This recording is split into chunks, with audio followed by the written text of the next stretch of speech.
Thanks for always finishing your lunch. Huh? I haven't been eating it. What? I've been throwing it away. I couldn't believe my ears. I get up early every morning to prepare his lunch, and it turns out he's been throwing it away.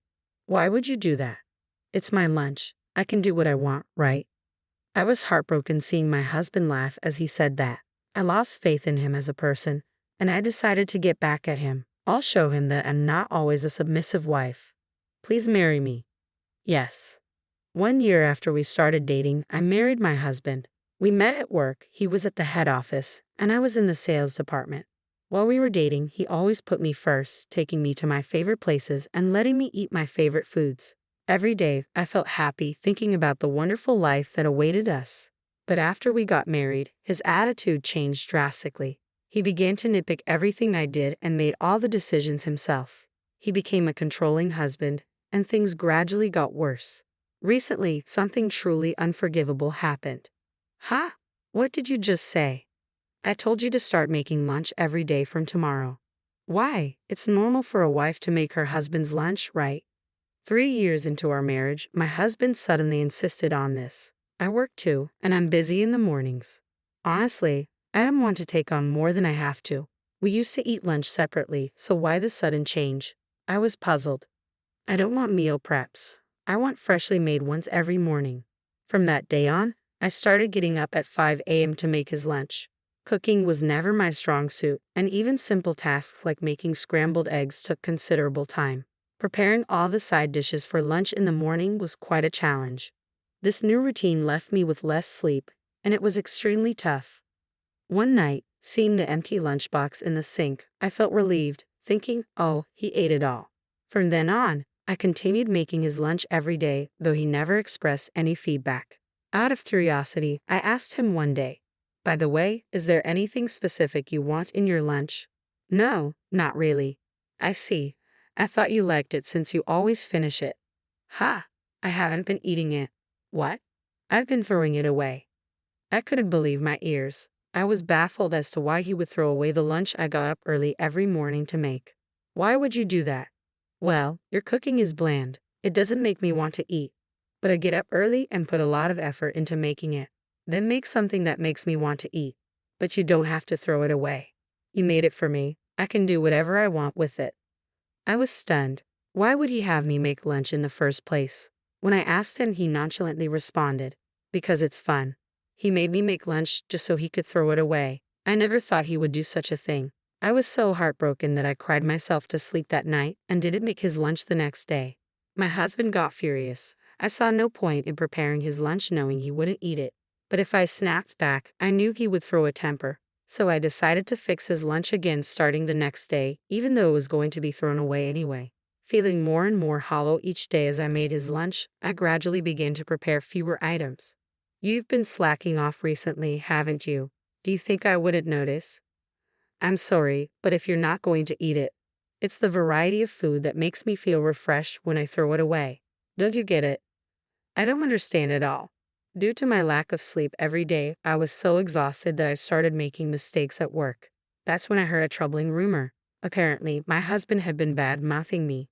When I asked a colleague who had been on a business trip to our headquarters for details, he said my husband was calling me a useless wife and saying things like, she can't do anything without me. She has no will of her own. It was bad enough to know he was saying these things behind my back, but hearing it confirmed, I couldn't just sit back and take it. Over the weekend, I decided to confirm the truth and asked a close friend who works at the headquarters. Mickey, I've heard it too. Really? Yeah, your husband is pretty harsh on women. I don't know if it's because he's good at his job, but he seems to think women should only be assigned to make photocopies or something.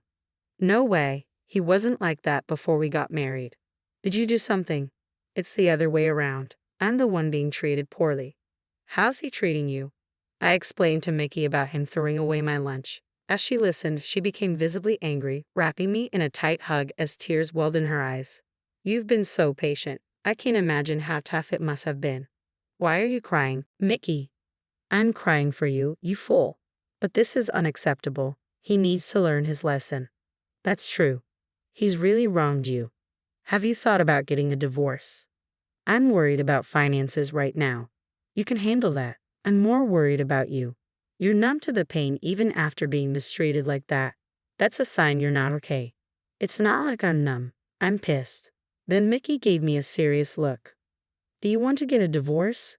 In truth, the idea of divorce had been lingering in my mind. Thankfully, we didn't have any children. I found myself contemplating whether I should continue enduring life with my abusive husband indefinitely. To weigh my options, I wanted to take advantage of this opportunity. I gazed directly into Mickey's eyes and said, "There's something I want to try. Will you help me?" "Of course." "Thank you. I want to use your position."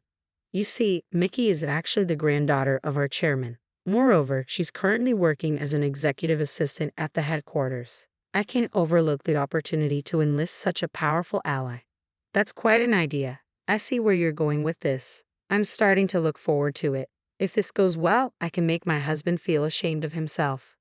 The following Monday, as usual, I handed my husband his lunch. "Do you have time tonight?" "What's this about all of a sudden?" "You know Mickey, my friend who works as an executive assistant." "Yeah, what about her?" "Mickey says she'd really like to invite us to dinner. Apparently, the chairman will also be there." "The chairman. He wants to show appreciation for his hard-working employees. If it's a request from the chairman, I can't refuse." "All right." I thought he would be suspicious, but surprisingly, he agreed quite easily. Perhaps he was pleased with the thought of being invited by the chairman. With that, everything fell into place. After work, I met up with my husband and confirmed once again that he had thrown away his lunch. Then we went to the restaurant specified by Mickey for dinner with the chairman. My husband seemed pleased with the fancy place and began to boast about his competence. Today, I finished my work early and helped my colleagues. You know, being reliable is hard work when you're this good at your job. Is that so? The chairman's granddaughter is beautiful and she's an executive assistant, so I bet she's good at her job too. I'm just doing my job like everyone else. You don't need to be so humble. You're far different from my wife. He got on my nerves a bit, but the chairman moved on to the main topic. You get a packed lunch from your wife every day, don't you? Yes, she does work hard on that. What a wonderful thing, a lovingly prepared lunch from your wife. But it's the same thing every day. I'd like something extravagant once in a while. That's not something you should expect from your wife. Really, don't you, as a chairman, get extravagant lunches?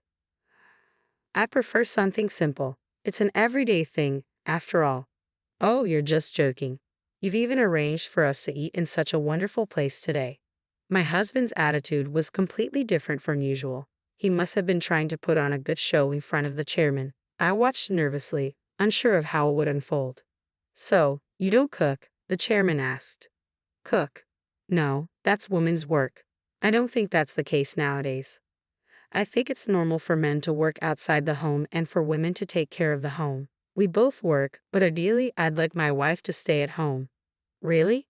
Men are breadwinners and women are homemakers. That's how it's supposed to be." "That's a rather old-fashioned way of thinking." "Really? I think all men in the world would think the same way. Despite the increase in women's participation in society, they end up taking maternity leave or quitting their job. In the end, it's men who run society, and it's the same in our company as well. Don't you agree, Mr. Chairman?"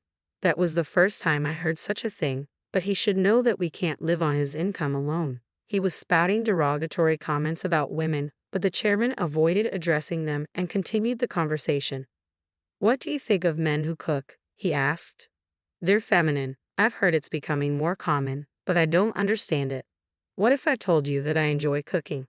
Would you think I'm feminine?" "Ha! And what if I told you that I, not your wife, made today's lunch? What would you do?" "You're kidding, right?" You could feel the chairman's anger seeping through his words, and it's understandable because his handmade lunch was thrown away. "Hey, what's this about?" "What do you mean?" "What you said yourself. You didn't eat your lunch today, right?" The plan that Mickey and I hatched involved getting some help from the chairman, who had recently taken up cooking as a hobby. Yesterday, the chairman had kindly given us some of his homemade dishes, which I repackaged and handed over to my husband this morning. You set me up. It was far different from what I usually cook. Anyone could tell at a glance. My husband, who must have thrown it away without checking, was momentarily at a loss for words. Watching this, Mickey spoke up.